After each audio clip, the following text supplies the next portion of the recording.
Nerds International proudly presents. You're listening to my dad podcast. You're listening. Please don't edit that bit out. Listening to my dad podcast. Listening to my dad podcast. You're so done for, mister. Difference. Did a dungeon master touch you in an appropriate place once, Eric? Can you? Eric likes to go to the gaming store, and anybody that's not playing Savage Worlds gets kicked and their books stolen. He's like a Savage Worlds vigilante. He rolls in there, beats the crap out of you because you're a villain for playing D&D, and then just leaves you with a Savage Worlds book.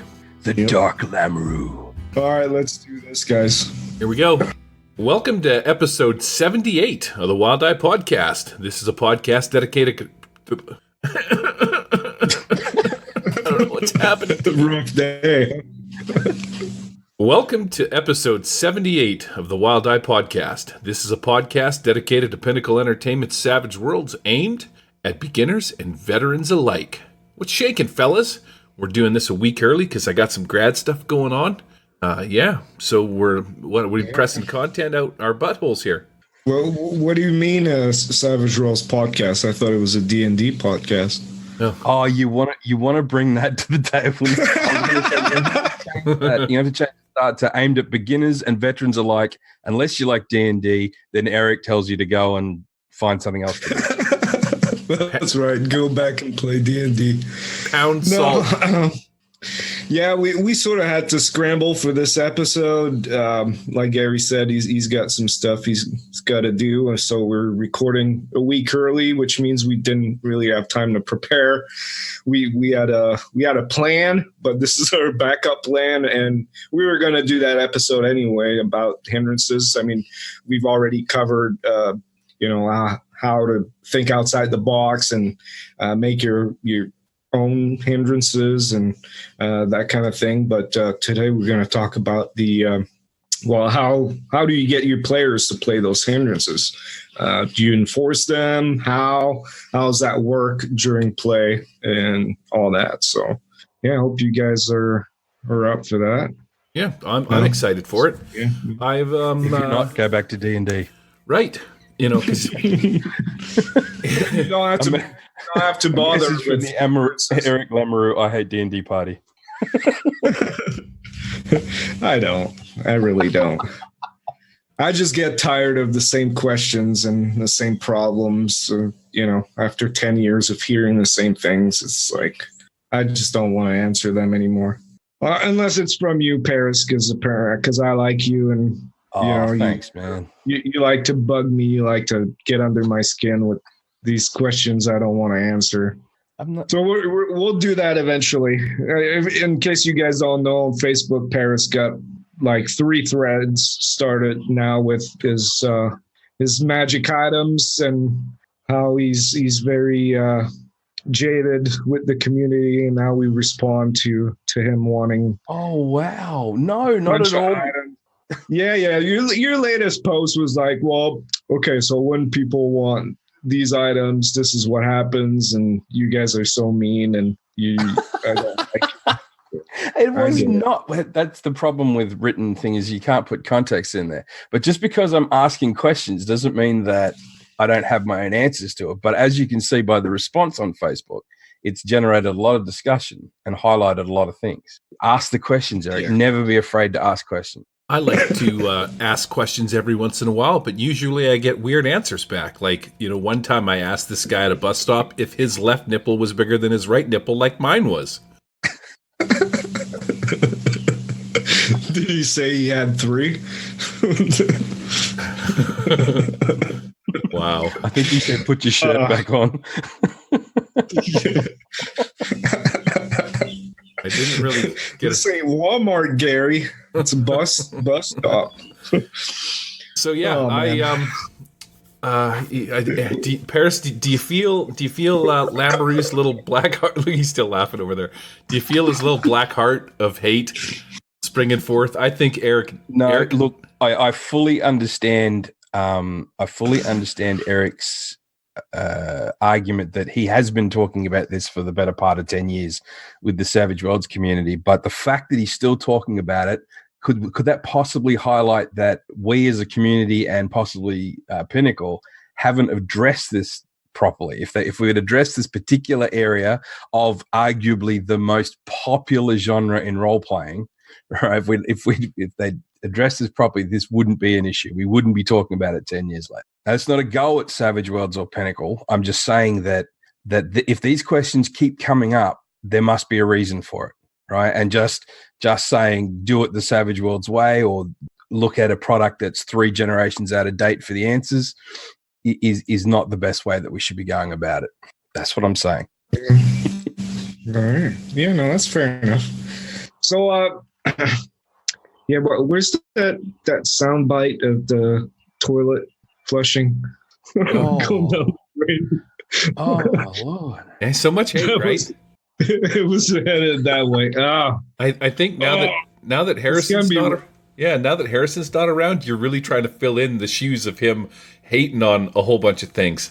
But that's cool. I'm not hating on anything. I'm asking questions. Oh, I was talking about Eric. I was talking about you. Oh, right. Yeah, okay. Fair. Eric's got to fill the hate boots. Got to do it. Right? And so, Right. Speaking of trying to like fill somebody's boots, I got a little something special for you that I created while I was like sitting here doing my thing.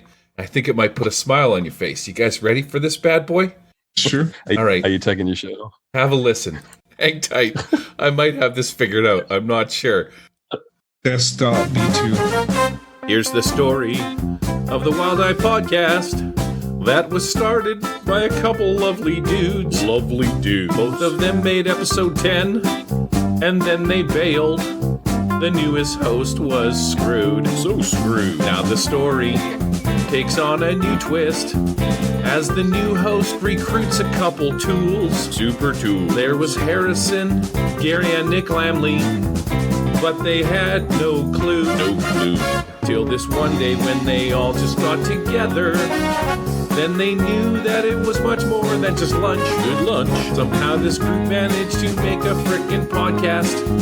That's the way they all became the Wild Eye Bunch. The Wild Eye Bunch. The Wild Eye Bunch. That's the way these idiots became the Wild Eye Bunch. Idiots. What do you think, man? That was fantastic. Well done. I think that should be our new show intro. Except that 2 of the co-hosts you mentioned aren't on the show anymore. No, it's just like this is just the intro to how we sort of started this all off. And I kind of, man. I didn't have enough lyrics to fit in like everybody that's been and gone. So, So just out of interest, though, would that make Eric Marsha? Not Marsha. Who's the one that's always complaining? The one that's always looking at everyone else with a dark Marsha. I think Eric is Alice. I think What drunk Alice. the house cleaner or get maid or whatever. Drunk Alice. Well, thank you, Gary. That was very good. I mean, we got nobody to do jingles now, so that's you. I guess I'm the man. I got to work on my vocals a little bit, but I was going to say, man, that was some awesome singing.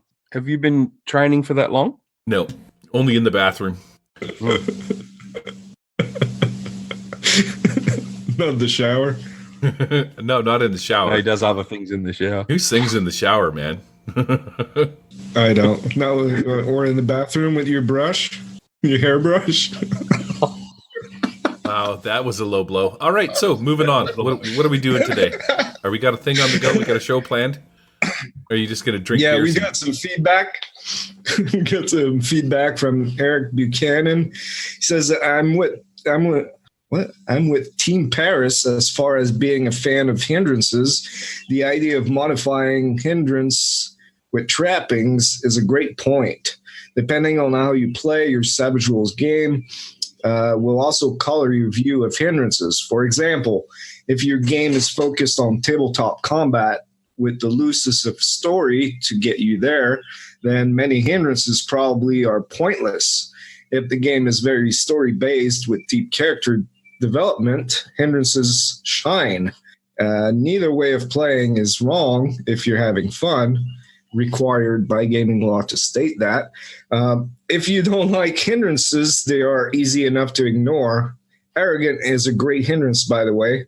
My Rakishan martial artist was great to play, but his arrogance hindrance always got him in trouble, sometimes more than worth the penny of role-playing it. And then he says, a little concerned for you guys with the everyone is arrogant comment. You might need to meet new people. As always, great show and look forward to more. Yeah, I think it was me saying everybody is arrogant. And yes, you are right, Eric. I do need to get out more. I just love how you started that with, what the hell? I'm with Team Paris? What? Thank you, Eric. What an amazing email. just to watch Eric's face go, what? That was brilliant. Thanks for pointing out Eric's black heart of death to everybody as well, with his everybody is arrogant statement. Eric, I don't know. We got to get you some happy pills, man. You need to start. Is smoking pot legal in your state? Medical, I think. You've got medical issues. Trust me. Fair enough. Actually, that was something that was mentioned when we were talking about hindrances, and we might talk about it a bit later on. Is that Eric? We're picking on Eric Day. This is an Eric Bash Day. Mentioned that some hindrances sucked because they only had role-playing elements. Considering it's a role-playing game, isn't that like a really big hindrance? Oh, I didn't say they sucked. I was playing devil's advocate. You were too. My apologies. Yeah, I was. No, what I get out of this and what I kind of agree with is when he says that you can just ignore hindrances. I mean, they're not going to hurt the game. They're not going to, might be a bit boring at times, but, if all you're going to do is go murder hobo and hack and slash from room to room, who cares about roleplay, right? Just got to give them some magic items taken from a D&D book, and then everybody's happy. Yep, give them some feats in a class, and you're good to go. D20? Yeah. Oh, my God. Because, these magic items make the game more fun for everybody, so let's do that. Okay, Daniel Irwin says... I hate you so much. Interesting to hear you guys take on hindrances, but there's one. But here's one. Should hindrances be allowed to positively affect a character? The reason I ask is I have a player whose character has the small hindrance. She is playing a Puerto Rican eco-terrorist. What kind of game are you playing, Daniel? Where's Harrison right now? That's what I'm wondering. Harrison's at home right now screaming, frickin' Puerto Ricans. That's right. Stole my bike. So she has the mechanical disadvantage that comes with it, but on one occasion they were fending off some creatures next to a truck that had driven through the wall of a building. I allowed the small character to be able to escape under the vehicle with a bonus that the other characters didn't get. Should I have done that? Is small really a hindrance anyway? Feels a little bit iffy to me. I think that's fine. I know I designed actually an edge in Wise Guys where it's like escape artists, and if you're small, it works even better for you. You do have to follow the story. So if you're small, you probably be able to squeeze through tighter spots. So yeah, I think when we look at hindrances and I think we've all been guilty of this. Sometimes we look at hindrances and say, right, they can only be bad things. They can only be stuff that has a detriment to the character. Where really what a hindrance is what defines the character, what makes them interesting, and what gives them that role-playing edge within the game. So if you were to take a character, let's say like Murdoch out of the A-Team, so he would have a hindrance probably around his sanity, delusional especially, but yet in many of those A-Team episodes, the fact that he can pretend to be this major general or believes he can fly anything or do any any action while still a hindrance to the team because he gets them into trouble. It also allows him to do these fantastic parts of the mission that wouldn't have been able to be accomplished otherwise. So in regards to Small certainly was an advantage in this particular situation to get through the hole. But if the next scene of the game, all of a sudden the thing they really needed to survive was could only be reached by a 7-foot person, then Small really becomes a hindrance. So I guess hindrance, maybe look at it as change the term hindrance to interesting. What makes your character interesting? Yeah, I see them as tags too. Other games use tags, like they're just descriptors for your character in a way. So, yeah, what do you think, Gary? Got anything intelligent to say about that one? First of all, I want you to answer your own question there. What do you think? No. What do you think? Do you think I have an intelligent answer? That's what I was getting at. Let me speak this in weird English for you, because I was expecting. What I'm curious about is. I think you do. Go ahead. I said I think you do. Yeah. Oh, thanks, pal. What I was wondering is, why does Small not have a hindrance from the opposite side of it, and what would that be? Because you know what, I'm a big dude. You have Brawny. You have Brawny. Okay, that's an edge. You're talking about a beast? Yeah. But yeah, I mean, it's kind of weird because obese. Well, simmer down, Rusty. Let's talk about Savage Worlds. No, I know you've been losing a lot of weight, Gary. So it doesn't apply to you. Brawny does have it. Is it? Yeah, I'm pretty sure Brawny gives you +1 size. Is that correct? It's changed to +1 size now. So it does give you an inherent hindrance, is that when you're trying to attack someone of quote unquote normal size or smaller, you get negatives to hit. So it does come built in with a hindrance as such. And in that situation that was just described by Daniel, you'd be stuck with the truck, bro. You're not getting out. Yeah, that's regular size. But this is the thing. I'm 6'4", like 380 some odd, 380-ish. I ran out of batteries in my scale. I haven't weighed myself. But being a bigger dude, there's so many times when being this size is an actual hindrance, man. Like, you try and fix my like a car, and with these big mitts, and I'm trying to reach in and use screwdrivers to, get my hands. It can be a real pain in the arse. So I'm wondering if that they should have thrown that in here, or what do you guys think about that as a side deal? Sounds like all thumbs to me, brother. Yeah, maybe. I think there needs to be a hindrance on not being able to use restrooms in airplanes. Oh my God! Don't even get me started. I would just literally like crap all over the place. I don't even think I could wipe, to be honest. I just have to come out with like it. Just moving on. When you guys said this was a Savage Worlds podcast, I didn't really understand what you guys were talking about, did I? It's a Savage World for Gary. Yeah, in the plane, it gets really savage. You need to fast before you fly. Fast usually? Before you fly. That's his motto. I'll eat a brick of X-Lax, and I don't eat for 3 days. I'm coming to Con on the Cob. I thought you were going to say I'm going to eat a brick of cheese. Oh, yeah, you're lactose intolerant too, huh? That'd be pretty bad. Wow. Okay. There's not too many of your medical hindrances that have left secret now, Gary. Anything else? You want to just finish the list? Besides my incredibly small wiener, that's about it. It's a big hand, small wiener. That could be a new edge, a hindrance. That's why I have an Asian doctor. Oh, dude. You had to get... Nah, his small hands make my junk look huge. Can we get the soundbite of the toilet drain going down the drain again? Oh, man. So moving on. The last one? Yeah, Daniel Irwin says, "Hey guys, not finished the episode, but a couple of things. Firstly, just a quick thing that you talked about making reference to page numbers on other products when referencing, but the Pinnacle Style Guide specifically says don't do that in case the page numbers change with a new release, for example. Secondly, with all of these reviews and jump starts, maybe you guys could do an episode on what you think makes a good setting, what to avoid, what to include, that sort of thing.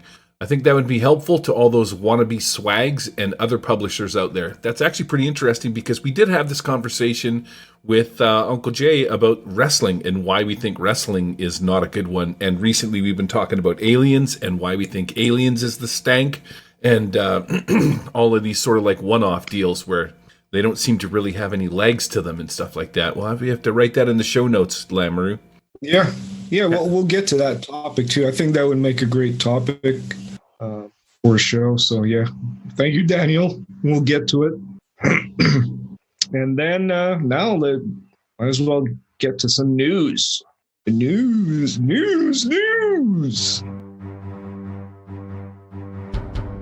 Ladies and gentlemen, it is time for the news. The news is incoming. Prepare yourself for the news. News.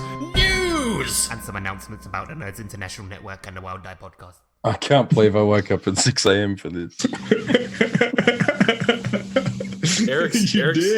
Eric's drunk and it's late afternoon for me. What do you want? Yeah.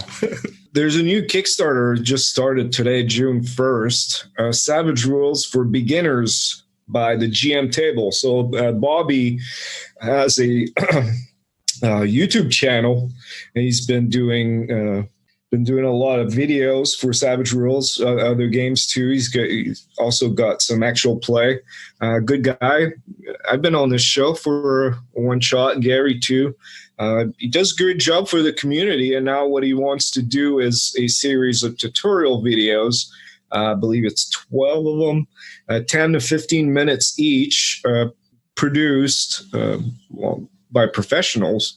So that means it costs money. So yeah, he needs our help. So whether you're a beginner and you want to learn Savage Rules, because you don't learn a whole lot on this show, right? You need YouTube videos actually. It's the basics basically. And then if you're a veteran, then I think you want some professional videos for Savage Rules. I think it would raise the profile. It would bring more people to the hobby, to the Savage Rules community, more people to ask why there's no, I'm not going down that road anymore. But yeah, I was gonna mention magic items again. Please, Bobby, make an episode about magic items in Savage Rules. I think that'd be really. But yeah, the more people play the game, the more money goes into the system. Third-party publishers, Pinnacle, so you get better products. So I know this isn't a store. Kickstarter used to be about people with a dream. Now it's a pre-order store basically for people, and you're not getting a book out of this, but consider making a donation. What's $1? What's $5? I know I put some money down on this. I want this to happen. So let's get together, people. Tell you what you can get for $5. What can you get? And like Gary says, if you can't afford to pay $1 for gaming, that's right. You shouldn't be gaming. Tommy Macarone says. That's bad. All right. What's going on, Gary? You put something on up there? The After funded? Yeah, sweet. Let's throw some cash money this thing's way, too. It starts to look really good. I've actually been noticing that a few people have been talking about the After. The artwork looks fantastic. I read the jumpstart for it. We talked about it a little bit last time. And I'm stoked that it went through, man. It actually looks really good. It's kind of an interesting setting. It's got a bit of a Western feel with some spooky monsters and some weird stuff going on there. Be a thing that I run. Even the characters that they had were pretty interesting. And I just started getting a touch through the what do you call it, man? The module, I want to say. Because I used to play Dungeons and Dragons with the rest of them stankin' losers. Right, Eric? Magic item loving losers. But no, looks good. I'm glad it funded. Keep it going. We got some stuff going on there.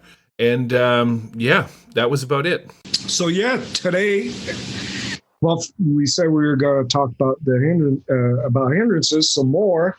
third episode on the topic, but before that, we're going to go between the cover and talk about Zadmar Games Fantasy Archetypes that just came out. So, yeah, let's do that. Oh, yeah. Can't wait to hear the hate on this because it's got fantasy characters in it. There's no magic items, so we're cool. Oh yeah. Welcome one and all to Between the Covers, the hottest and most greased up segment on this podcast. Yes, that's right, ladies and gentlemen, things are gonna get a bit weird in here. No, it's nothing sexy. Sorry, what? It's kind of where we talk about a Savage Worlds book from cover to cover. Like some sort of book club. Well, essentially, yes. Well, in that case, I'm leaving. Oh yeah. See you later. All right, you ready, Gary? I'm ready. You ready? You ready, Eric, man? Yeah, I love you guys. So, Richard Woolcock reached out to me and he wanted to give us a copy of his latest product for the Savage World Adventure Guild. It's called Fantasy Archetypes. So he sent us a copy and asked if we could do a small review of that product. So I got it. I looked at it, and I think you guys did too. Paris even put up a review on Drive-Thru as well. So maybe let's start with Paris. What do you think? Or maybe explain first what it is and what you'll find in this product. Well, just for full disclosure, I paid for my copy, Eric. I didn't look out for freebies. No, but so I bought it pretty much the first time I saw it advertised there on the Savage Worlds Facebook group. And for a whole $1, I thought, how could I go wrong? And it is so worth more than $1. But in its premise, what it is, it's a series of, I think it's 6 character classes for a fantasy world in Savage Worlds. He's done it with one for each for each gender, not for each gender, for male and female. And he's also done this amazing thing where he's used the layers to show you how the character can progress from novice all the way to legendary. So depending on which layer you click on, you can see that character with a certain amount of development points or experience points. But even though each character comes on one sheet, he's put, I don't know, he's just a wordsmith, man. Like the caption for the background of the character gives you so much flavor. And he's also added in for those, what are those interludes called? When you draw a card and you go on interludes. There, Eric, what was interludes? Yeah, interludes. Yeah. Absolutely amazing. So it gives this background. So I can hand this character to anyone, whether it's at the start of the game, the middle of the campaign, the end of the campaign, and they've got a character ready to rock and roll. Paladins in there, fighters. I've got to get down the PDF again. But Druid, Necromancer, Ranger, Fighter, Rogue, Cleric. Richard is synonymous with quality products, just in terms of layout alone. He does an amazing job. But yeah, for $1, man, this is an awesome product. And I wrote that review when on the day it came out. I don't normally write reviews for products, but this one was just perfect for what I do at work, and absolutely brilliant. Love it. How about you, Gary? Have you had a chance to look at it? Mm-hmm. I did. We were talking about this morning because I raced home and I was checking it out and I read it. And I had heard that there was a way, or that it had come with novice, seasoned and whatnot, but I didn't know how to do it. And as I was looking at the game statistics and stuff like that, I thought to myself, I wonder if I can NPC these Savage Worlds NPC Maker, make these inside of Fantasy Grounds. So I copied the text and it had all this extra stuff inside of it. And when I imported it, it's like, wait a second, what magic is being worked here that these guys on the sheet don't have all of the edges and hindrances that are showing up in this list? And then I was like, I wonder if this thing had layers. And that's when I texted this morning. I'm like, holy crap, have you seen this? So the cool part about these is that you can print them off on, I guess, 8 different sheets, because there's 8 different guys.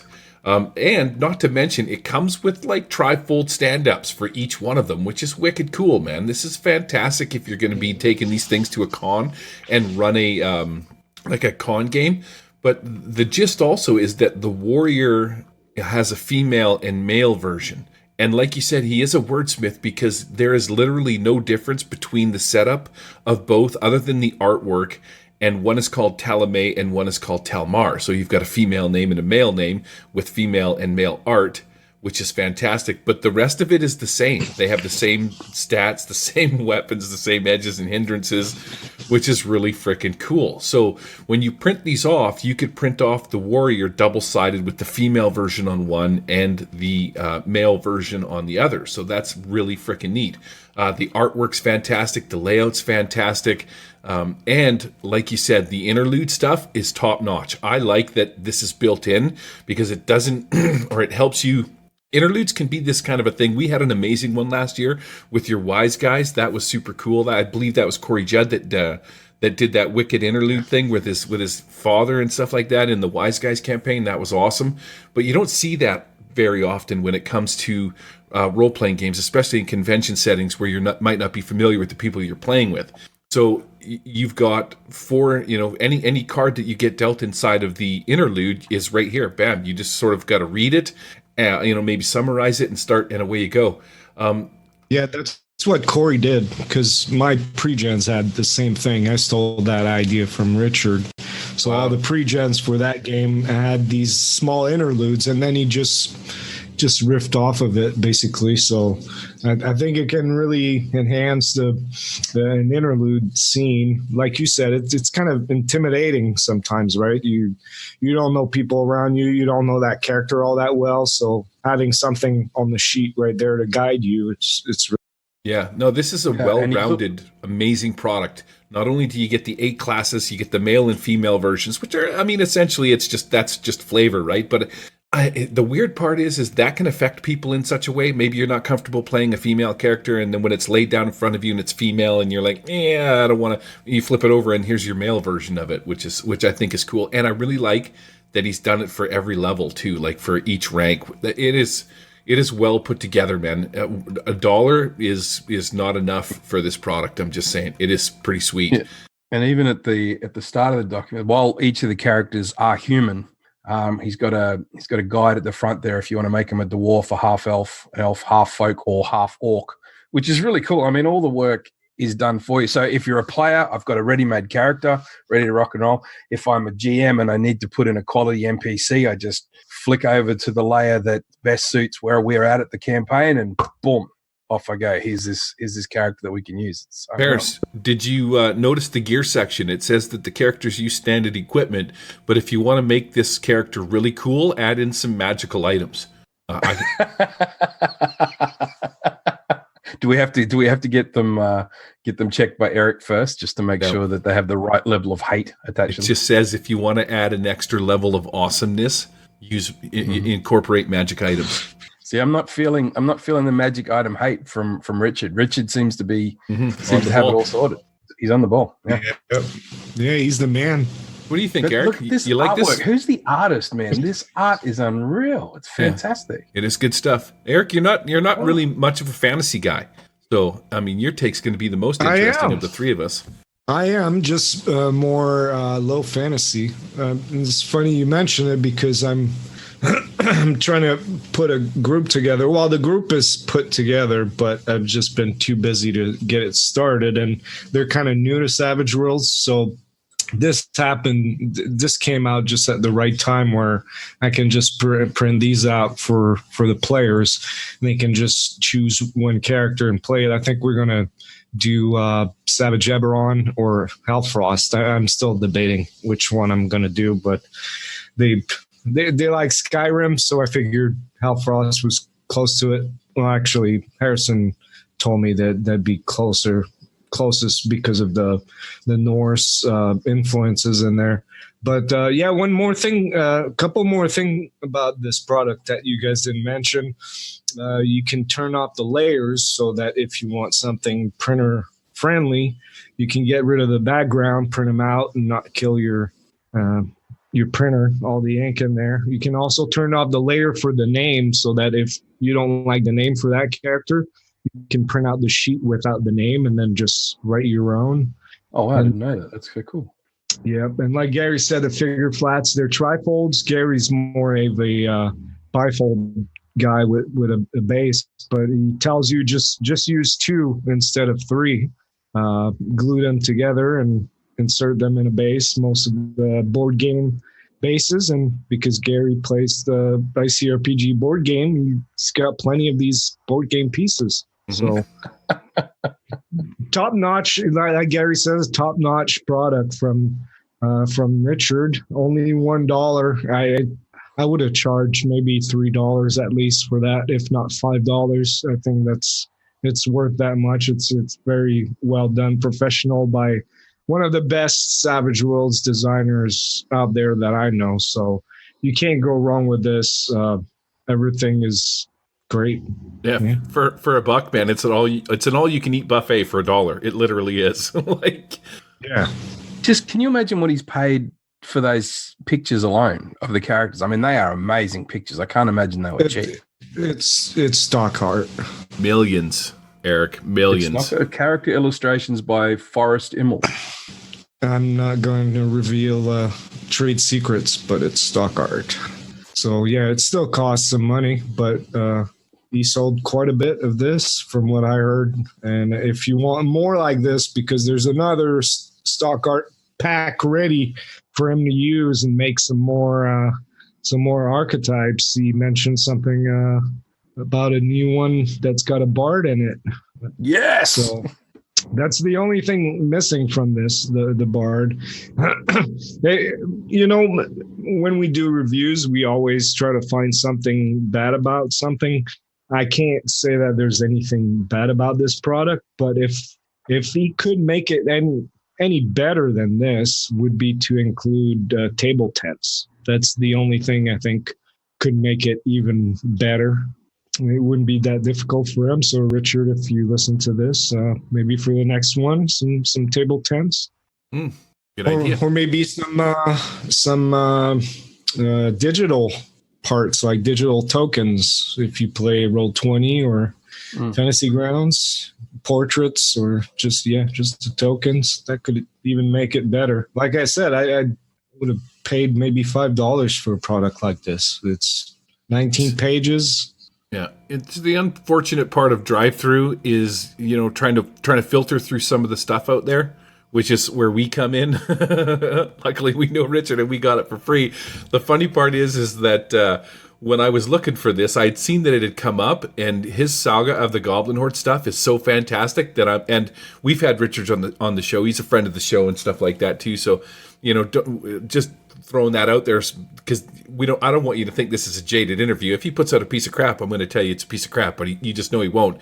Saga is so good that I like to support him and the stuff that he does. So I was looking to buy this, but man, drive-through is so crappy on mobiles. Anyways, I was in the midst of looking for this on drive-through when he texted me. He's like, "Hey, do you want a free copy of this?" And I'm like, "Hell yeah, I do."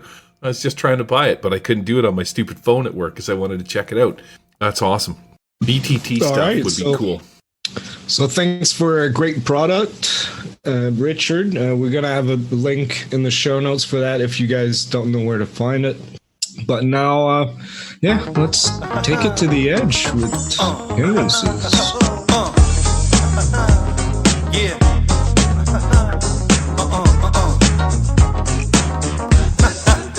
You're listening to the Wild Die Podcast. You're listening to the Wild Die Podcast. You're listening to the Wild Die Podcast.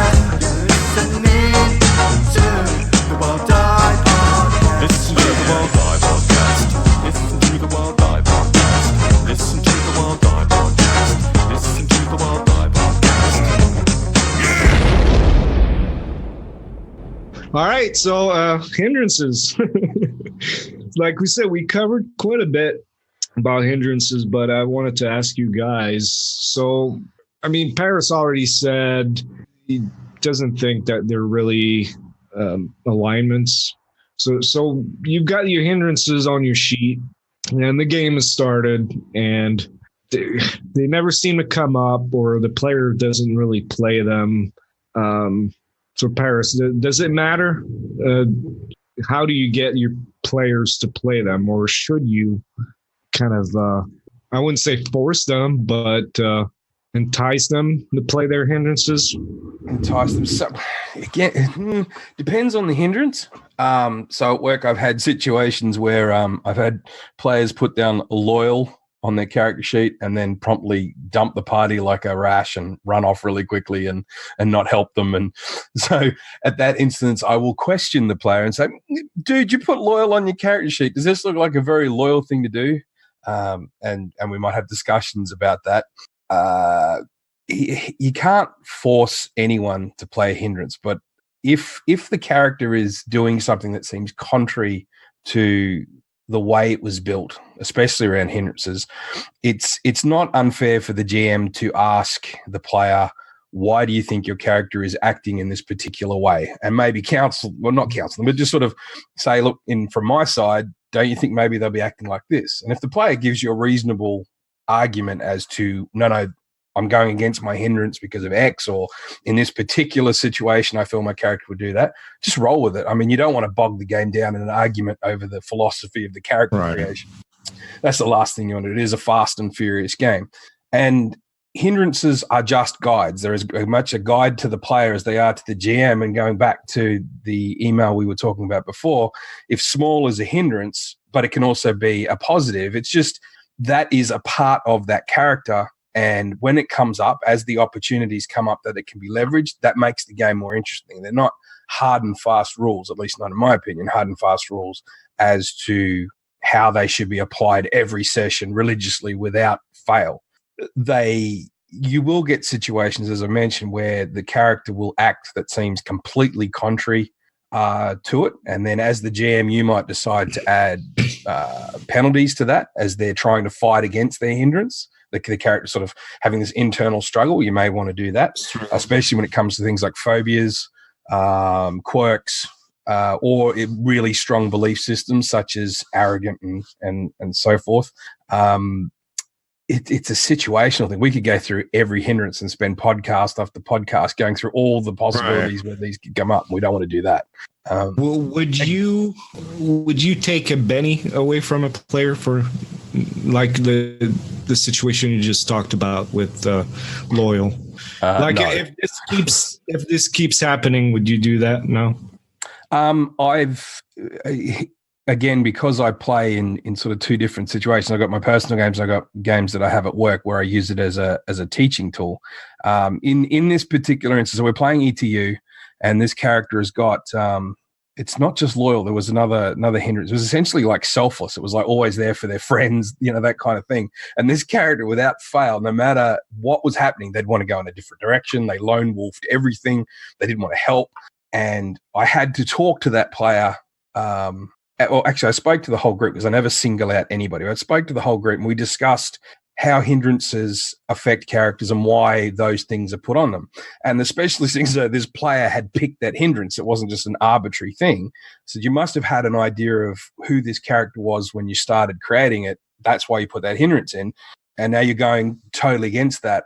Is there a reason? Has something happened to this character's life? So we made that a role-playing moment. So in this particular instance, the player was having an issue with another player, and we kind of had that mold into where the characters were, so that this character was questioning their loyalty hindrance because they felt that the party wasn't loyal to them. And that can actually create some fantastic role-playing moments too. When the character's hindrance is in direct opposition with what they see is going on around them, and that can change the game again. It makes these fantastic role-playing situations. But I would never, the only time I've ever taken a Benny off someone is when they did like the worst dad joke, and only because they thought of it before me. So I took a Benny off them. But other than that, I never take away Bennies. It's not a, taking away Bennies is not a part of this game. It's about feeding them Bennies, not giving them. So where am I headed with this? Hindrances are a guide. That's it. Hindrances are a guide on how to play it. If the player goes against that, hopefully there's a reason, but don't destroy your game trying to put them back into that railroad of going down a particular hindrance track. Or would you, Gary? Would you say, no, that's it, you picked it, the end, do it? When I first started playing Savage Worlds, I absolutely would have.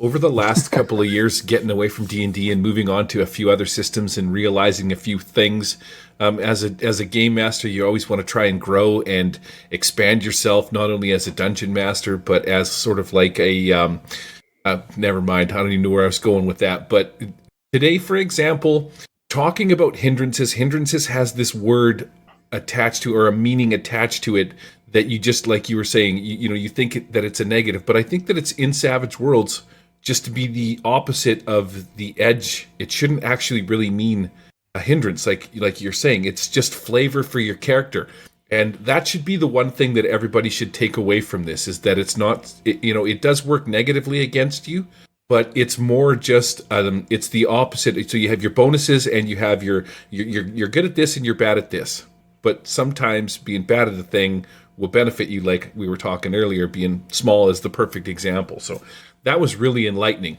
When I first started playing Savage Worlds, I would probably have really enforced it, because I was a really sort of like, this has got to be by the books. Here's the other thing too. Anytime you start playing a new system, because there's always system mechanics and people gaming the system and, players doing stuff like that, I've always looked at it like you should try and play it seriously, like the way rules is written, so to speak, because you, as just a game master, aren't the guy that made the game. You didn't see all the playtesting that went into it. So maybe there's a reason that a thing is a thing that you don't know why it is.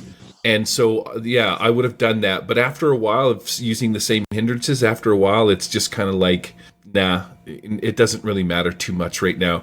And especially because a lot of what I do is one-shot gaming, except for the in-store stuff where I was running my 50 Fathoms, and I did run a long Deadlands campaign. In those campaigns, for sure, I'm enforcing hindrances a little bit more. But again, when you're doing that kind of stuff, man, it takes you a while to sort of... What's that?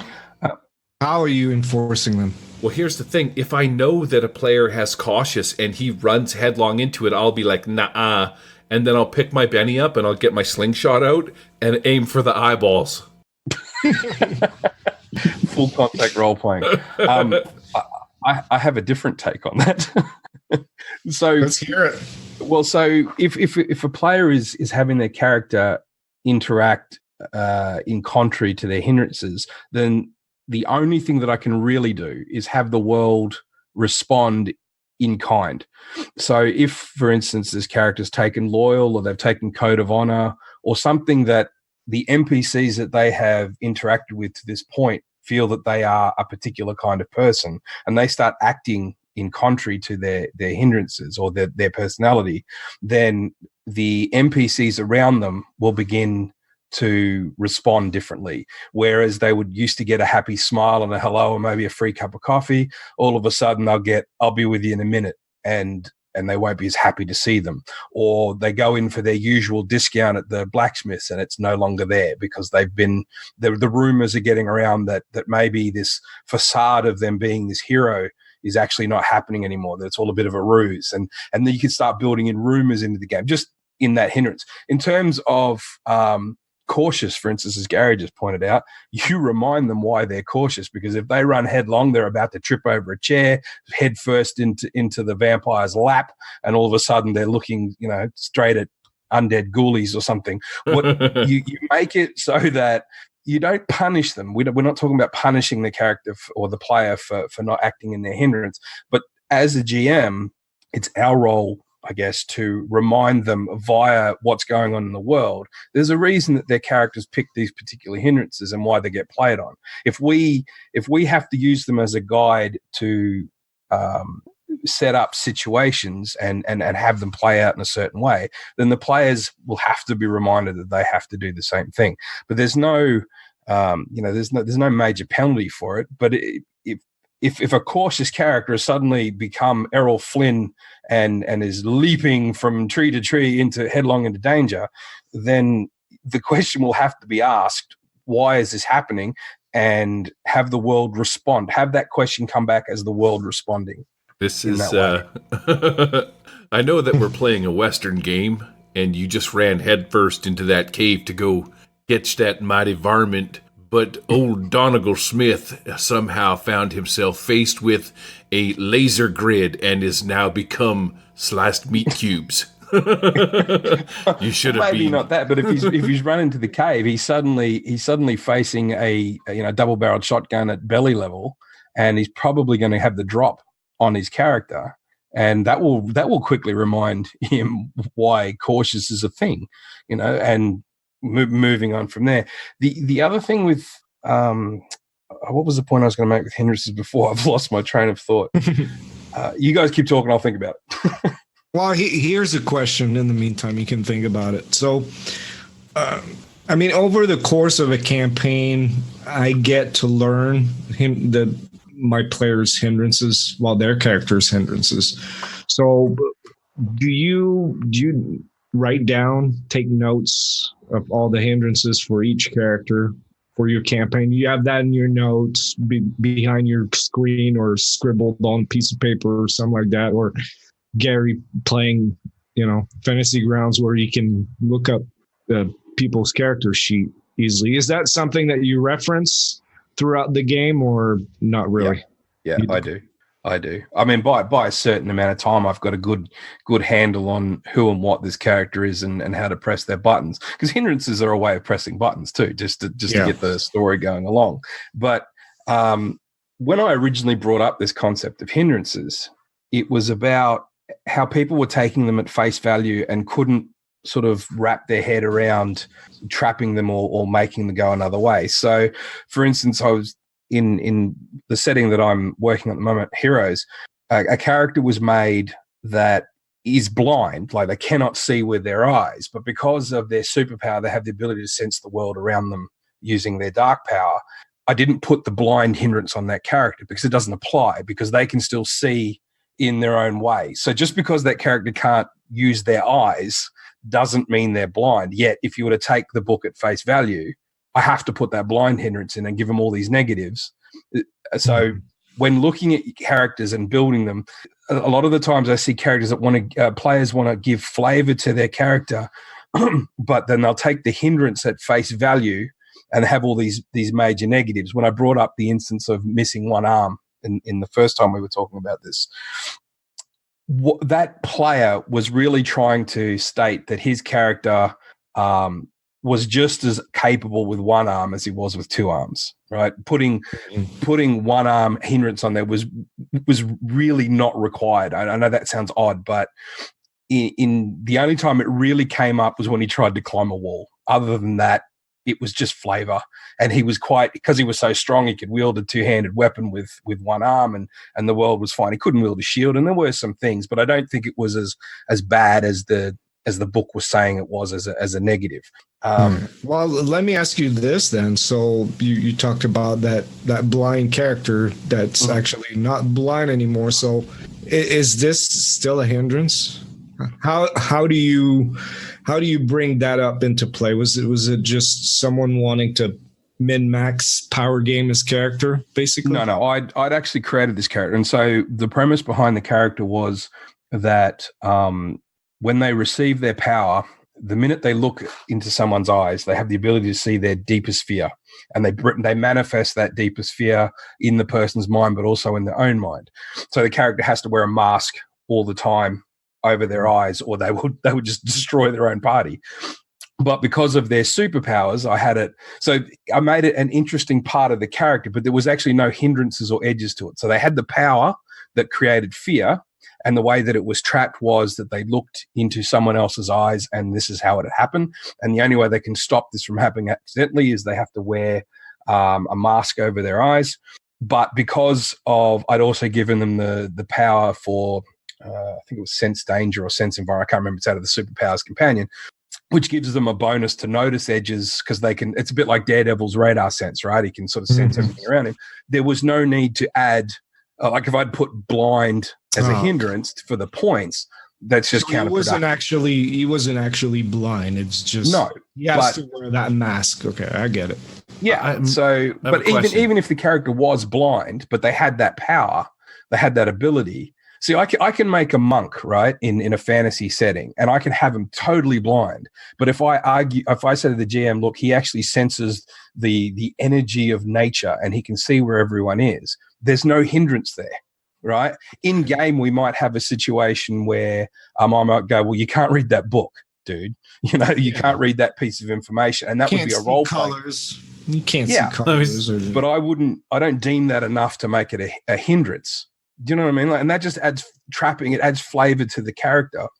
And that's what Savage Worlds is. And that just makes it interesting. It's not a big enough problem that it needs to go in a hindrance. Whereas if you were playing a game where you guys are crack military soldiers and you've got to be a sharpshooter and you take blind as a hindrance, right? Then that is really a hindrance. Why you're playing that game, I have no idea. But that is really a hindrance. If you can't look down that scope, that's a hindrance. Okay, I have questions.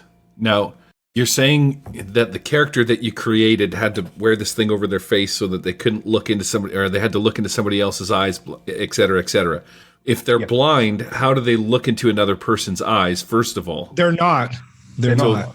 Yeah. So that makes me take a step back and say, why would you even bring up being blind if they're not blind at all? Oh, okay, sorry. So because the person has to wear a mask that blocks their sight, so they cannot look at anyone by accident. They cannot see with their eyes. So technically that's blind. You with me? Yeah. So why wouldn't you give them the blind then if they're always wearing that? Because it's just a trapping of the character. Because they have the ability to see via their, in this particular instance, a superhero, they have the ability to sense the world around them, right? So all I'm doing is giving a role-playing flavor, but I'm not really giving a hindrance because they can still see the world around. Yes, they can't read a book, or they can't unless they take off the mask, and they can't look at colors and that kind of thing. But if I was to build blind into the character and get those 2 points to build up, give me another edge or build up my attributes, I'm essentially cheating the system because blind will never really come up in the game as something that will hamper the character. Does that make sense? No. No. Okay. Forget the character that I created. Let's get back to the monk. All right. So, but when he has to use that power, he has to. Yeah, she's got to pull up the mask to show it. Right.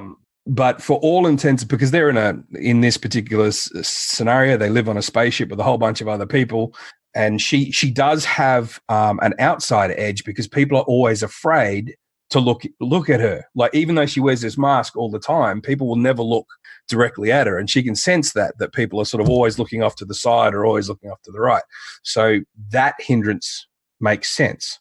I'm so confused with your character, Paris. All right. I'm so confused. How? Hold on here. Let me ask you this question: how can she sense somebody not looking at her if she has this mask down? She has to take the mask off to use her powers. So if her mask is down, she has no powers. Oh, she has other powers? Okay, so forget her. Let's take the character of Just hold on. The character of Daredevil from Marvel Comics. You know that character, right? Yes. Yeah. Okay. Would you give that character the blind hindrance? Yes. Yes. No. Yes. No, you wouldn't. He can't see colors. Right. Or read a book. Or do any of that kind of stuff. So here's how you mess up the Daredevil. You put a room full of buttons, and you're like, the only way you can save your party is if you press the green button. And you have 800 red buttons and one green button. Help him out, Daredevil. Okay. The reason that I feel you're generally incorrect by giving him the blind thing is because Daredevil would actually find that button, because instead of him looking for a color, he would be able to sense which button has been pressed the most. Right, he would actually be able to sense the difference between, like, he would run his hand along the top of the buttons gently, and he would find which one is very smooth and which one's actually got a bit of an indent. He can read. No, now you're implying that there's extra usage. These are all brand new buttons. Like, you're making stuff up to make the shit work. In that very select, minute, tiny situation that Daredevil could possibly find himself in, yes, his blindness, as in unable to see through his eyes, would be an issue. But for the majority of the time, Daredevil can sense the world around him. In fact, he can sense the world around him better than anybody that he's next to, because he can sense their heartbeats. He can he can feel how nervous they are. He can smell their breaths. He can smell the sweat to see if they're nervous. He has such a complete understanding of his environment that he can throw his billy clubs around and hit people by bouncing it off 3 walls. Yeah, right. There's no way on this planet that Daredevil is blind. But he's still blind. He is, but I don't believe you would give him that hindrance, because for all intents and purposes, Daredevil can see the world around him. If you look at the blind hindrance, it specifically gives you negatives to hit and negatives to sense things, right? Daredevil can sense. So here's the thing: if you've got that character in the Savage but those are overridden by the powers. Then it's not really a hindrance, is it? Right. No, that's why I asked earlier. So here's the thing. It's there on paper, but it doesn't come up very often. Yeah, so it would be part of his backstory as like a trapping to the character, but I would not give him a hindrance for blind. Okay, so I would give him a hindrance for code of honor. I would give him a hindrance for dependence, like his partner Foggy or the people that he's in love with. I would give him obligation, because he's out every night on the mean streets of Hell's Kitchen, helping the poor and the destitute. And even with he'd have an obligation with his work as a lawyer that takes on all these pro bono cases, right? But at no point, and I defy anyone, including you two, to tell me how you could justify putting blind on Daredevil's character sheet as an actual hindrance. You ready? Here we go. The individual is completely without sight. That's Daredevil. Yes. He suffers a -6 to all. Yes, it is. He suffers a -6 to all physical tasks that require vision. Except the difference is he can see. But if you make him do a task where he needs to say read a book that's not in Braille, he's done. No, he's not done. He can actually read a book with just his finger, a normal book. He can actually, his ability is that he can sense the actual printing on the page. So he is not blind. He reads Braille. I'm not on crack. And would all you Marvel fans come and respond to Gary's inadequate knowledge of this wonderful universe? At least there's characters. He can't see color. No. Colorblind. So colorblind. Hold on, that's a good one. So colorblind doesn't mean blind. It just means you can't see specific colors. So colorblind's not a major hindrance unless you're an electrician or a pilot, right? But it would be a minor. So this blind is a major hindrance, and it comes with all those negatives. None of those negatives. Does he drive a none car? of the description applies to Daredevil. Hey, does he drive a car? He can drive a car. Well, here's the point. He doesn't because he has this illusion that he's a blind man that can't see. Yeah, so it's written right into the thing. It says he suffers a -6 to all physical or tasks that require vision. But except Daredevil suffers none of those things. He doesn't use vision though. No, but that's what I'm saying. So other stances. If you're playing Daredevil in such a way, we're so off base. I know it's ridiculous. I'm going to cut most of this out, but here's the thing. No, this is good. No, this is perfect. This is good stuff, because this is the essence of how hindrances work. He can see because he hears things. That's why, like, he has like bat sonar and stuff like that. So if you exploded a flash grenade, I'm going like I haven't really read the Daredevil comics, but I'm going by Netflix's Daredevil. That guy. So he wears gloves. Yeah, when he get beat up, over the head. Yeah. And he gets messed up. He can't hear anymore, and he becomes like this completely useless fighter. In that situation, blind applies to him. Not only that, but I know that you're saying that he can see, and I get that. So if you're saying that you could give him blind major, and it apply the -6 only applies to things that he can't do, like tell color, which is kind of skirting the system, but it still fits his character. He can still perceive with his other senses. What you're arguing, when you're arguing situational, right? So for me, for a hindrance to be on a page, it must be something that person has to overcome daily, okay? And because Daredevil has the ability to perceive the world better than any sighted person, blind does not apply to him unless the situation that you give where a sonic grenade goes off, or he gets belted around the head so hard that his eardrum is ringing, right? And he can Then no he's longer blind. use that ability to perceive. That is blind, but that's like me throwing a flash grenade at your character that doesn't have blind. All of a sudden, the blind penalties apply. I don't suddenly write blind as a hindrance on your character sheet. I will tell you that you should, for this reason. Why? Because if you lose your sight, listen to the GM's Hangout, for example, and they'll say the same thing. So you're in the middle of a battle, and you chop a guy's arm off. Immediately, that guy gets the one-armed hindrance. Bam, done. Agreed. So, but if I throw a flashbang at your character, it's temporary. Right. So he gets the temporary. Yeah, you -6. Right. He gets the temporary -6. I'm not arguing that he doesn't get it, but what I'm saying is that if you do that to the guy playing Daredevil's character, you apply that negative within that situation, but you do not write blind on the character sheet because he does not have a hindrance for being blind. Screw Daredevil. I'll tell you what, I think. I think Stan Lee was a power gamer. I'll tell you how you take out the Daredevil. You handcuff his ass and you put headphones on him, and then he's useless. He's certainly at a disadvantage, and you would certainly apply major negatives at that point. Right. But he still wouldn't have blind on his character sheet. As soon as you I'd love to hear what the listeners have to say about that.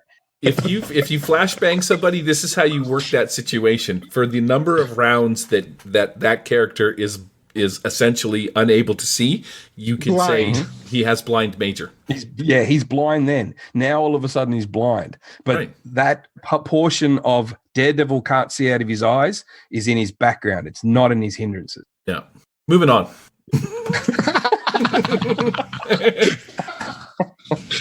I had another question for you guys because let's get back to enforcing hindrances. This may not be enforcing, but Paris already said he writes them down so he knows which character has whatever hindrance. So do you ever design your sessions, your adventures, and use those hindrances as hooks? Or maybe ways to bait the characters as well. There's going to be a guy coming out of the woods saying, "Hey, we're in trouble here. Please come help us." And you know that someone has the, I don't know, heroic. Yeah, that one. Because I was going to say cautious, but that's the opposite, basically. But yeah, that one would you design it around this, saying, "Well, they have to go in there, but what if they don't? Do you maybe offer a Benny for them to play that hindrance?" No, I've never. That's railroading. Maybe that was a better question for Gary. Railroading. Do you want me to answer it, or you want Gary to answer this one? I was just looking up Daredevil, whether or not he could read with his fingers, to tell you the truth. And it turns out, you know how you screw him again? Lamination.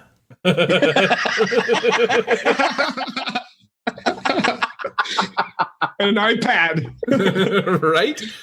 You should write for Marvel Comics, dude, and the next Daredevil movie, like, it's my arch nemesis, Laminator. Oh, no. You can't read a thing. Yeah, it's right. You hand him an iPad. You're like, here, read this. Read what it says right here. And he just looks at it, and he's screwed. The only way, and now you put color on the iPad button. He's done. The iPadinator. Right. Everything's electronic. Oh my god! The PDFs, man. Can he read it? Can he read it? CAPTCHA? Can you read a CAPTCHA? I am not a robot, and he's just poking random spots on the page. And then he's got his gloves on that are like not thermal sensitive for the screen, so he's dead. The iPadinator would kill him. All right, getting back to so, Eric's question. What was the question? The question is, would I set up a situation where I would use that player's hindrance against him, sort of a thing? Like, well, not really against him, but as a hook. Yes, I've done that. I've actually done that exact thing. Enemy is the reason why. I've actually done it a couple of times, but one of them took enemy. We never really discussed what his enemy would be. It was kind of the thing that we were going to let happen in game. And remember back in a couple episodes, well, probably quite a ways back, we were talking about the shootouts in Deadlands. I wanted to learn how to do the shootouts and stuff like that. So this is where I pulled it up. And I was like, yo, your arch nemesis calls you out in the middle of town. They came into this new town. And as they were walking through the city streets, the one guy, I just was like, you hear somebody call your name. He's like, I can't remember what the player's name was, but he's like, Thomas, you varmint, you stole my contraption and you left me for dead. And I'm here for some payback. And as he turns around, there was this other weird scientist guy with this, identical contraption, and I had the two duel it out in the city. But that was all based on the fact the guy had enemy. Plus, I wanted to learn how to, do the Duels. Duels, yes, instant mind blank there. So yeah, I've done it before. At least you didn't say whatchamacallit. Mm-hmm. Thanks, pal. For me, it depends on the hindrance. So a lot of my gaming style is very much on the fly. I don't spend a lot of time designing the ins and outs of every adventure, because that's after years of learning that if my adventure relies on the characters going right, they will always go left. Always. Right. So for me, everything is on the fly. But if they have an hindrance like, vow, enemy, wanted, that will come up in game. I will make a note somewhere that says at some point this nemesis has to walk in, or the law will arrive and complicate things, or if they're not doing their 20 to 40 hours worth of obligation, there has to be a reason. The priest, the head of the church rocks up to demand to know why, etc., etc. But normally what will happen is, for me, the game is very organic.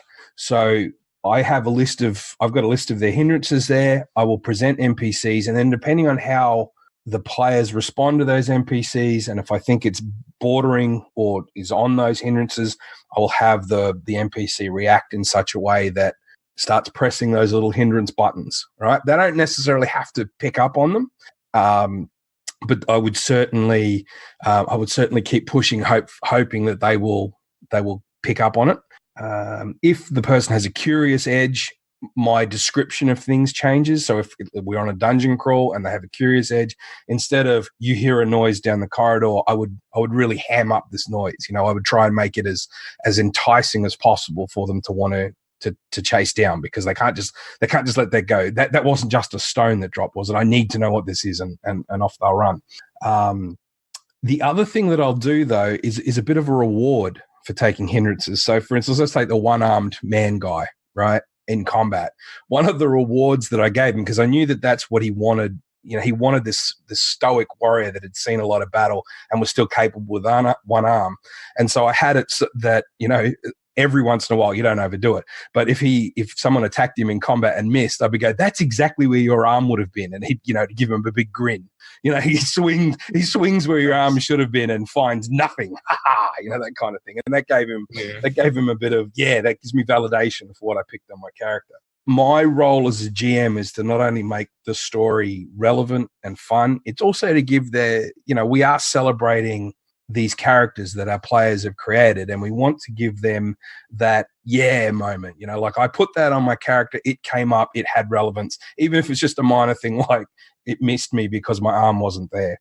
That to me, hindrances are a guide on how I play on the fly. They're a guide on when I need to bring in a major portion to the major component to the game, such as a nemesis or a vow.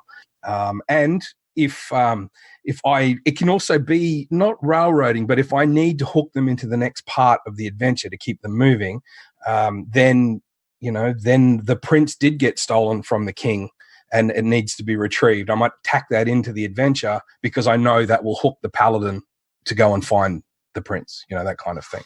Is that what you guys do, or do you like railroad them? Choo-choo. Gary does. Gary basically says, well, if you guys don't go where I prepared, then it's going to suck. So he guilts us into following what he prepared. No, I'm just kidding. No, I try to do like you, Paris. I guess I should take down more notes, especially for campaigns. I don't get to run that many campaigns. The last one I ran was like 2 years ago, the Beasts and Barbarians one. The other ones were all short ones. And Yeah, no, the way I look at hindrances for me is players pick their hindrances. When I make my character, the way I select my hindrances is I try to keep at least a minimum of two, but possibly two hindrances, role play hindrances, where I can leverage those to get bennies out of, because it's part of the economy. So if a player in my game picked a bunch of role play hindrances just because he wanted the bonus points for character creation, but has no intention on role playing them, then you'll find himself in the short hand of the stick and not get as many bennies. So that's on them. I don't feel it's my responsibility to justify giving them 2, 3, or 400 bennies a session. So if you don't want to role play your character, you're going to find yourself out of bennies, and it's unfortunate because then that player is not going to play his character as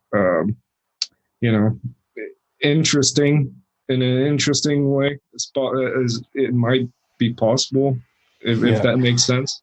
So for me though, and I guess I come at hindrances from a very unique perspective too, because a lot of what I do at work is trying to teach through example. So if I want to if I want to help someone that has interpersonal skill issues or autism, Asperger's, whatever, try and find a way to help them understand the motivations, emotions, and thoughts of others.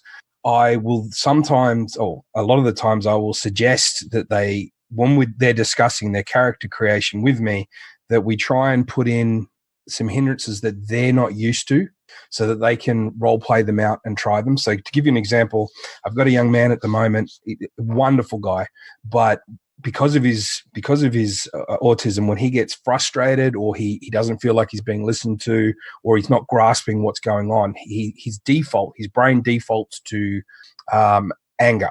All right, so his agitation turns to anger, and he will become very aggressive with the other players. Not violent or anything like that, but he'll demand his position. He'll demand that people listen to him. And so with the character that he's playing at the moment, I have purposely put a mild-mannered, I purposely convinced him, spoke to him about putting mild-mannered into his character. He's playing a little half-folk, so that we can start role-playing what it's like to be a little less, highly strung, to be a little less concerned with those things around you that really aren't that important, and to be more mild-mannered.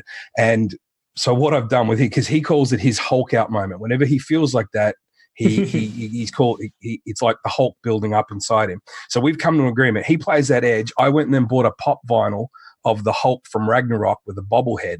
And anytime he starts to Hulk out in game, I don't say anything. I just pick up my little Hulk and I wave his little head around, and that's his note to say, oh wow, I'm falling into an emotional space as to actually thinking about what I should be doing right here. And then he looks back down on his character sheet and he sees hindrance, mild-mannered, and he goes, okay, this is how I'm supposed to be.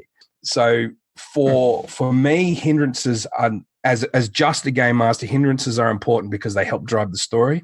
But from a work perspective, hindrances are very important to me because they allow me to help my guys explore human interactions in a way where they can confront them, deal with them, and work around them in an environment that provides no real world consequences, certainly consequences within game.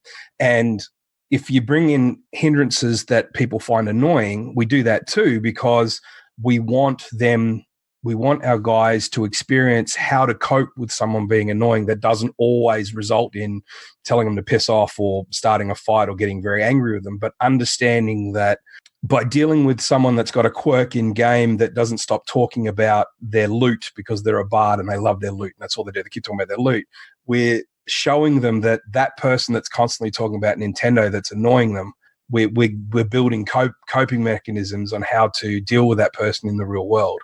That's why hindrances are so, like, I bang on about hindrances in this game. And it's why I love Savage Worlds compared to a lot of other systems, is because hindrances are the forefront of the character. They're in many ways, well, they are as important as the stats. They are as important as the powers because they drive what happens. They drive the motivation of the character, and they give context and understanding as to why someone would do something in a specific situation. So for me, it's a fantastic tool of showing examples and then being able to role play ways around that hindrance, whether it's their own hindrance or a hindrance they're dealing with someone else.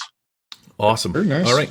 On that note, let's end it there. I would like to say that I feel like I need to ship Eric down to you so that you can apply the mild-mannered hindrance to him so that his little black heart of holding will soften a little bit. Maybe while you're down there, you could play some games that are highly magic item intensive so that, you know, he could learn how to cope. And I'm really hoping that it will be 5th edition. I just want to add on to that last bit. When you see that I get too agitated, just grab a D&D book and just wave it. Just wave it at you. Yeah. Yeah. So I just want to add to that last bit that I was talking about. So while I'm not expecting people to do therapy in their home private games, just as a thought experiment, you might want to have a discussion with a player that's doing something at the table that's annoying or disruptive, and maybe have a chat to them about playing a character. You don't have to be obvious about it, but suggest that just for something different, they play a character that is sort of like the opposite of whatever it is that they're doing at the table that's annoying, and hopefully teach them via example. By getting them to play out a character that doesn't contradict every rule that comes up, or doesn't try to be the lone wolf, or doesn't try to run headlong into battle creating problems. Teach them the other way, but use the game to do it. Not that you're therapists, not that you should be therapists at your game tables, but it's just one more tool in your GM kit bag where if you've got a player that you like, but they have some issues that you want to work with at the table, maybe do it via their character to try and correct it. Good idea. I was thinking don't try this at home because we're not qualified, but... Well, social interaction is something that all of us do, so we're all technically qualified. I don't. Unless you bring out a D&D book. I don't. Poor Eric. Eric misses his closet all of a sudden, I feel.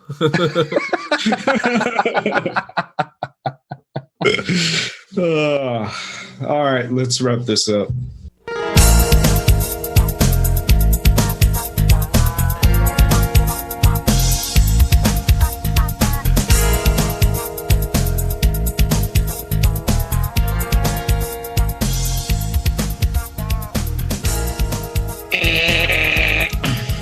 Well, thank you guys. I mean, this started out a bit rough, but I'm glad we had that discussion, and especially Paris, your insight, man. It's always very, very appreciated. I'm sure that the listeners really, well, I know they miss you when you're not on the show, so there you go.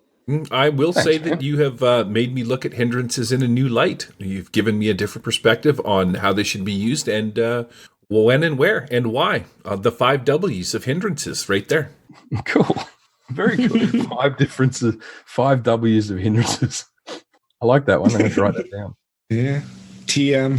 So, yeah, if you want to get in touch with us, our email is thewildeye@gmail.com. We're also on Facebook, MeWe, or Mew, as they call it, YouTube. You'll find us there, the Wild Eye Podcast. Nerds International group on Mew. If you want to hang out with us, say hi. Tell Gary how lovely and sexy his voice is, and are you looking forward to rub his forehead or the top of his head, the back, maybe. He's waving a D&D book at me. Was I getting a bit aggressive there? No, not at all. I was actually trying to arc you up.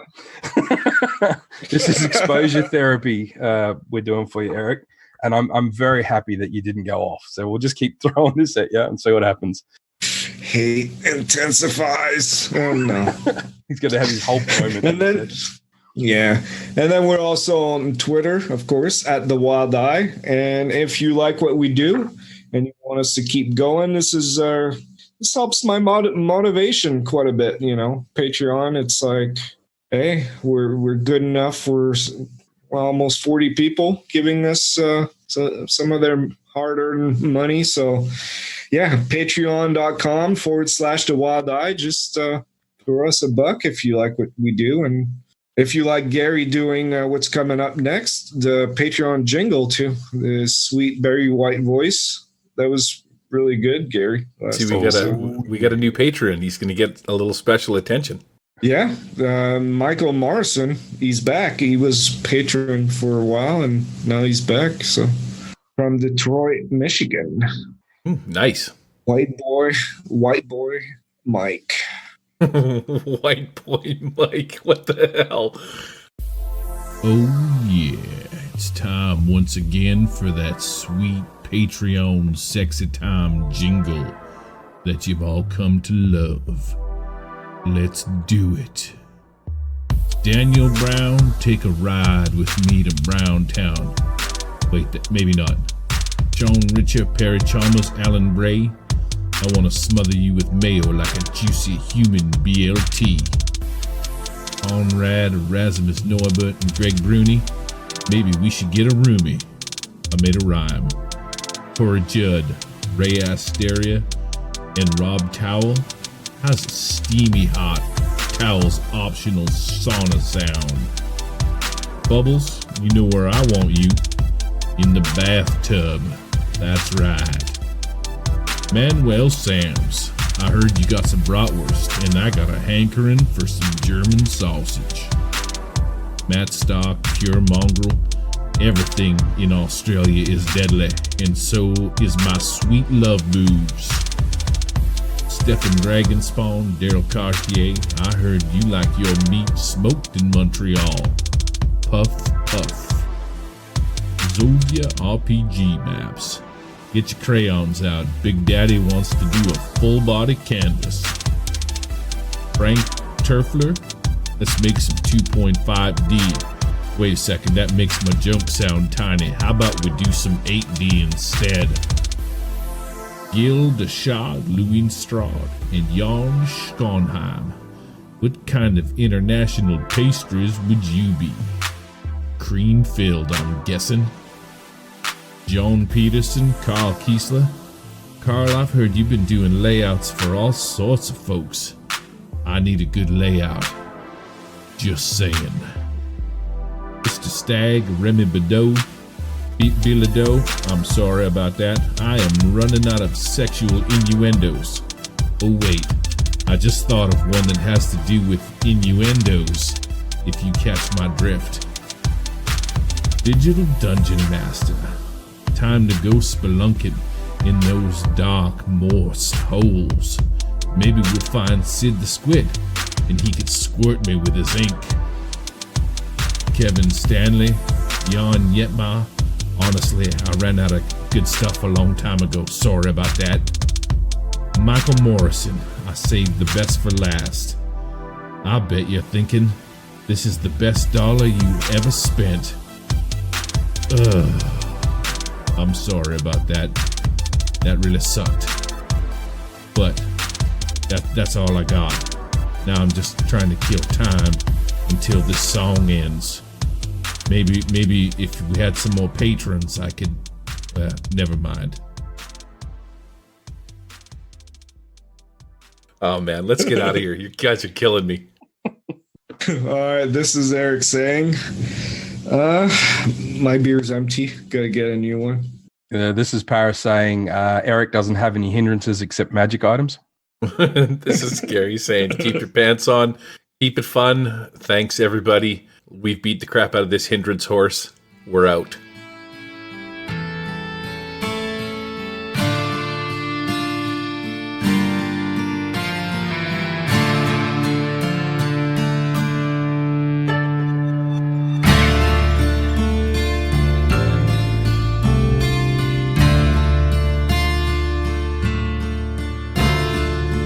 The Wild Eye Podcast is not affiliated with or endorsed by Pinnacle Entertainment Group or official Pinnacle licensees. Any of the products mentioned on our show or appear on our website are the property and copyright of their respected owners. All music and artwork is used with permission of Pinnacle Entertainment Group. All items are used under fair use and educational and review purposes. All other items are the intellectual property of the Wild Eye Podcast.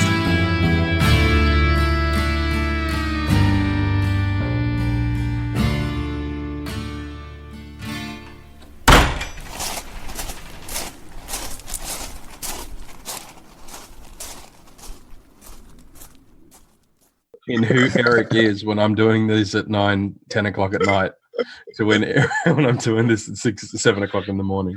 What happens to you during the day, Eric? Like, how did you become so jaded? Like, he's drunk, dude. It's drunk hate. He's an angry, drunk little man. That's like 4 in a row, like in the last. I got this hour. image of next podcast. He's Eric with like the DMG, and he's sitting there in the camera. He's like, "I don't need this. I don't need this. Right. This shit is unbalanced game." Ripping stuff out of the book. Random magic item table. Let's talk about ICRPG while we're here.